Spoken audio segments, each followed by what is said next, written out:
Γεια σε όλους, είμαι η Μελίνα και θα σας πω για την εμπειρία μου από τη χρήση του Chondrow σήμερα. Είμαι 54 ετών και θεωρώ τον εαυτό μου πολύ νέο για να έχω πόνο στις αρθρώσεις.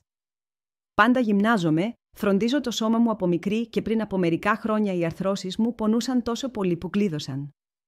Το αίσθημα της δυσφορίας με όθησε να επισκεφθώ έναν γιατρό. Εκείνος μου εξήγησε ότι ο πόνος και η φλεγμονή οφείλονταν στο στρες ή σε πιθανή οστεοπόρωση.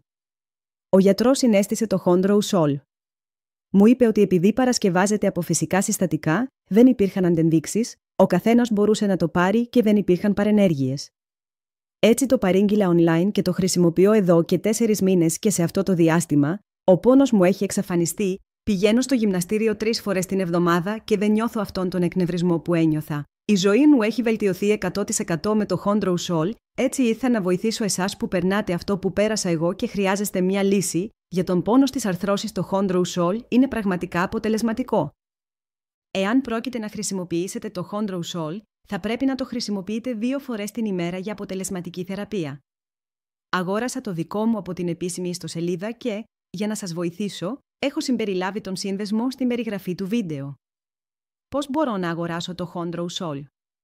Πρέπει να συμπληρώσετε τη φόρμα παραγγελίας, εισάγοντας το όνομα και τον αριθμό τηλεφώνου σας. Ένας χειριστής θα απαντήσει στις ερωτήσεις σας και θα συλλέξει τη διεύθυνσή σας για την παράδοση. Και το καλύτερο μέρος είναι ότι πληρώνετε μόνο όταν παραλάβετε την παραγγελία σας, οπότε το βρήκα εξαιρετικά αξιόπιστο.